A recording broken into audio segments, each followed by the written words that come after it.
আসসালামু আলাইকুম। আজ শুক্রবার, জুম্মা মোবারক। তো এই যে গুড়ি গুড়ি বৃষ্টি হচ্ছে দুপুরবেলা।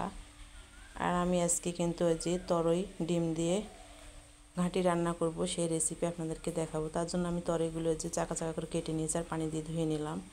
এখন আমি কড়াই উঠে দিয়েছি আর এই যে তরইগুলো কিন্তু কড়াইতে দিয়ে দিলাম সিদ্ধ করার জন্য। আগে আমি তরইগুলো একটু লবণ হলুদ দিয়ে সিদ্ধ করে নেব, পরে কিন্তু ডিম দিয়ে ঘাঁটি রান্না করব। তো যে লবণ আর এই যে হলুদের গুঁড়া কিন্তু আমি দিয়ে দিচ্ছি, আর দিয়ে দিচ্ছি সামান্য একটু তেল। তারপরে আমি নাড়াচাড়া করে কিন্তু একটু সিদ্ধ করে নেব তরইগুলো। তো যে আমার কিন্তু নাড়াচাড়া কিন্তু করা হয়ে গেছে, আর আমি এখন একটু পানি দিয়ে দেবো সিদ্ধ করার জন্য।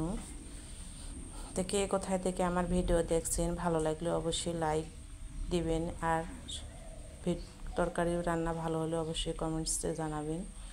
আর আমি তরইগুলো কিন্তু এই যে দিয়ে দিলাম ঢাকনা সিদ্ধ হওয়ার জন্য। তারপরে ঢাকনায় যে উঠে নিলাম, তরইগুলো কিন্তু বেশ সিদ্ধ হয়ে গিয়েছে। আর এখন আমি একটু নাড়াচাড়া করে তরইগুলো নামিয়ে নেব। আর তরই কিন্তু অনেকগুলো পানি বের হয়েছে, এজন্য আমি কিন্তু এই যে একটা ডালাতে কিন্তু ছাঁকিয়ে পানিগুলো ফেলে দিলাম, আর তরইগুলো কিন্তু একটু ঝরঝরা করে নিলাম। আর এখন আমি ডিম দিয়ে কিন্তু ঘাঁটিটা রান্না করে নেব। তার জন্য দিয়ে দিলাম পেঁয়াজ বাটার তেলানি। এখন আমি পেঁয়াজগুলো ভালো করে লাল করে কিন্তু ভেজে নেব নাড়াচাড়া করে। এই যে ভাজা হয়ে গেছে, আর একটু লাল মরিচের গুঁড়া দিয়ে দিলাম।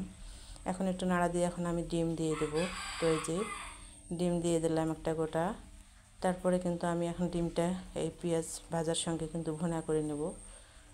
তো এই যে দেখেন একদম নাড়াচাড়া করে কিন্তু পেঁয়াজ বাটার সঙ্গে কিন্তু আমি ভুনা করে নিলাম ডিমটা। আর এখন আমার যে সিদ্ধ করে রাখা তরইগুলো আছে সেগুলো কিন্তু আমি এখন দিয়ে দেবো। তো এই যে দিয়ে দিলাম। এখন আমি ভালো করে নাড়াচাড়া করে কিন্তু একসঙ্গে ডিমের সঙ্গে কিন্তু তরইগুলো ঘাঁটি রান্না করে নেব। তো যে আমার ঘাঁটি কিন্তু রান্না করা কমপ্লিট হয়ে গেল। আমি এখন চুলা থেকে কিন্তু নামিয়ে ফেলবো।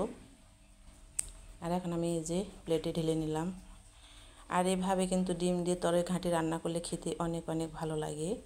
এজন্য আমি আজকে ডিম দিয়ে তরই ঘাঁটি রান্না করলাম। আর দেখেন কতটাই সুন্দর হয়েছে, খেতেও ভালো।